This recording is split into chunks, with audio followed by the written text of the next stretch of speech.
Assalamualaikum warahmatullahi wabarakatuh. Kembali lagi di channel Anas Behaki yang membahas tuntas seputar pelayaran menggunakan DLN Oasis dari Lombok ke Surabaya atau dari Surabaya ke Lombok. Pada kesempatan ini saya ingin mengulas pertanyaan ya, membuka pertanyaan dari teman-teman sekalian di kolom komentar yang mungkin belum saya jawab atau mungkin sudah saya jawab dengan tulisan, akan tetapi saya ingin mengemasnya di dalam bentuk video tanya jawab agar bisa lebih jelas lagi. Baik, kita akan coba melihat pertanyaan ya. Yang pertama dari Sulaiman Yusuf. Ditanyakan 1 bulan yang lalu.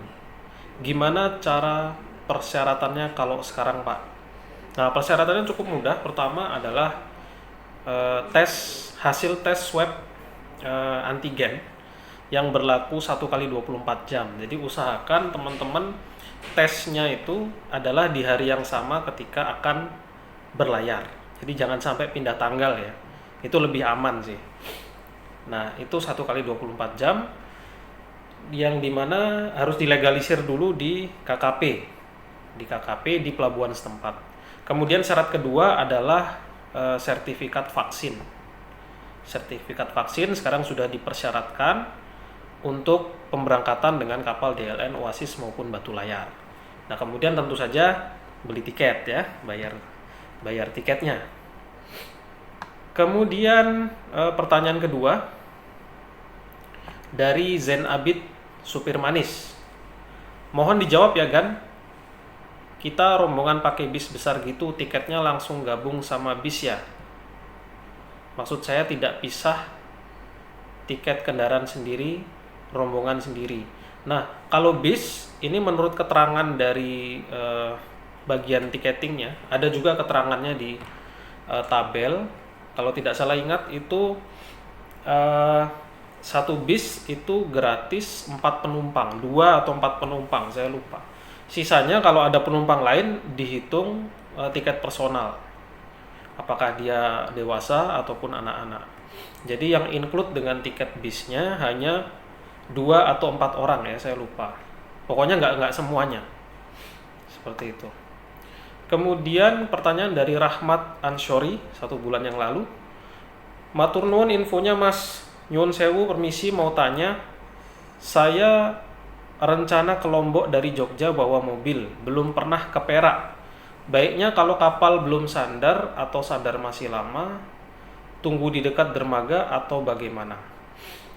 Nah, memang kalau dari jadwal ya, antara kapal itu sandar sampai kapal itu berangkat lagi dari pelabuhan tempat dia berlabuh, itu kurang lebih 4 jam. Memang dia lama ya. Jadi tidak seperti pesawat datang-datang, kemudian dia bongkar muatan, kemudian kita paling nggak setengah jam lagi kita bisa naik pesawat. Tapi ini enggak, ini lama. Jadi jangan senang dulu ketika kapal itu sudah mendekati pelabuhan, terus serta-merta kita bisa naik, itu tidak seperti itu. Jadi ada waktu bongkar muat yang kurang lebih 2 jam ya, sampai dengan 2 jam membongkar muatan keluar dari kapal. Jadi karena tempat parkirnya ada 2 lantai. Ada 2 lantai. Lantai pertama, lantai kedua. Yang biasa lantai pertama itu digunakan untuk parkir bis atau truk-truk besar ya. Kemudian lantai kedua digunakan untuk parkir motor, mobil, dan truk kecil. Makanya ketika Bapak rencana bawa mobil, berarti ketika kapal sandar Bapak harus menunggu lantai 1 kosong dulu.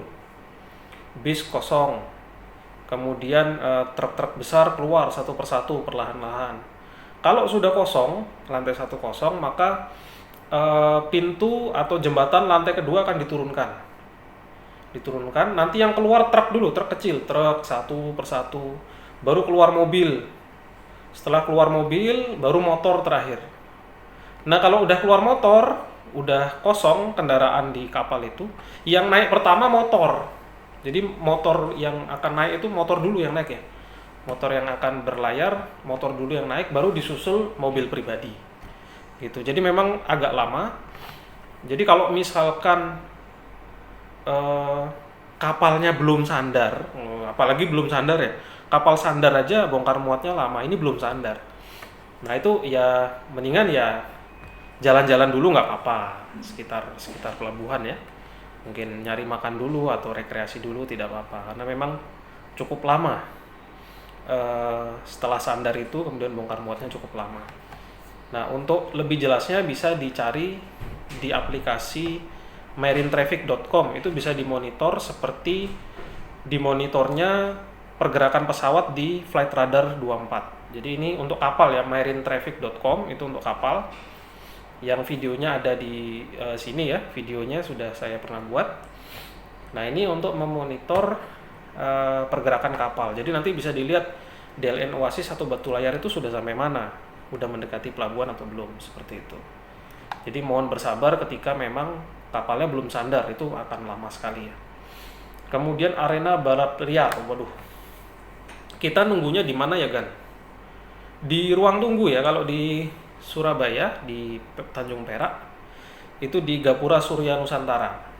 Kalau pakai kendaraan itu kita harus standby di tempat antrian kendaraan. Kalau motor ada antriannya tersendiri, mobil ada sendiri, truk ada sendiri, seperti itu. Kemudian pertanyaan dari Arton 03 Stud and Stable. Tiketnya beli di mana ya, Mas? Ada nomor telepon agennya. Tiketnya harus beli di kantor DLN di Pelabuhan Lembar Lombok maupun di Pelabuhan Tanjung Perak Surabaya. Dan tidak ada cabangnya, tidak ada agennya, jadi harus beli di kantornya. Mengenai pembelian online atau tidak, belum ada sampai sekarang, jadi kita beli harus ke kantornya. Kemudian ada nomor telepon agennya, ada. Nah, berikut nomor teleponnya saya lampirkan. Ya, kemudian kita lihat komentar yang lain dari Bima Sakti B. Permisi Pak, kerja di DLN kah? Nah, enggak ya, saya enggak kerja di DLN, saya kerja di BMKG. Kebetulan saya juga pengguna jasa dari DLN Oasis dan Batu Layar juga, karena memang walaupun saya kerjanya di Lombok, tetapi saya sering pulang kampung ke Surabaya dan Malang. Kemudian pertanyaan dari Abdillah 21 Channel. Kantornya buka 24 jam nggak Bang? Enggak. Jadi kantornya itu buka dari jam 8 pagi ya, sampai 8 pagi sampai di malam waktu keberangkatan dari kapal tersebut. Kalau setahu saya ya, nah karena kebiasaan saya beli tiket itu menjelang keberangkatan, saya biasa beli di waktu sore dan siang dan sampai sore hari. Kalau berangkat dari Lombok kemarin saya beli tiketnya itu sore. Kemudian ketika dari Surabaya saya naik DLN Batu Layar, saya beli tiketnya siang. Jadi kurang lebih di jam kerja ya, sampai malam hari itu buka. Kemudian pertanyaan dari Freddy 5 hari yang lalu, kalau mau tanya harga tiketnya kemana ya? Dari Lembar ke Surabaya. Kalau bawa motor, apa harga tiketnya sudah termasuk dengan pengemudinya? Jawabannya ada di tabel berikut ya, di video saya yang pernah saya upload, yaitu di video ini. Itu kalau kita bawa motor, maka harga tiketnya termasuk dengan pengemudinya. Jadi kalau harga motor berapa, itu yang sudah sama pengemudinya. Kecuali kita ada boncengannya, kita bawa boncengan. Nah, yang kita bonceng itu bayar tiket sendiri. Apakah dia dewasa, anak-anak, harganya berbeda. Jadi yang penting, yang jelas, kalau kita membonceng seseorang itu dihitung tiket personal, tidak include tiket motor. Kemudian pertanyaan dari Chris @27, VIP-nya ada AC nggak Pak? Semua ruangan ada AC-nya. Kecuali WC dan luar ruangan. Jadi kamar ekonomi ada AC-nya, kemudian ruang makan ada AC-nya, kemudian VIP ada AC-nya, musola ada AC-nya. Ya, pokoknya di dalam ruangan itu ada AC-nya semua. Jadi jangan khawatir kepanasan. Yang bedanya, yang membedakan VIP dengan yang lainnya, VIP lebih private ya. Jadi satu ruangan itu hanya ada berapa ya? Ada 40 bed.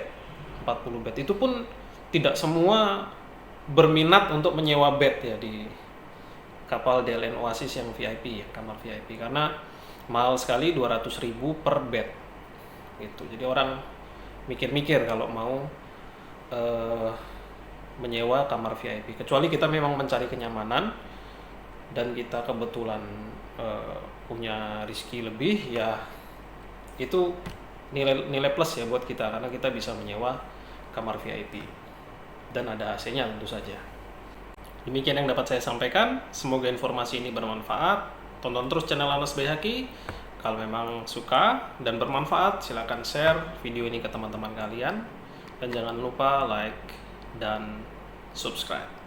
Terima kasih. Wassalamualaikum warahmatullahi wabarakatuh.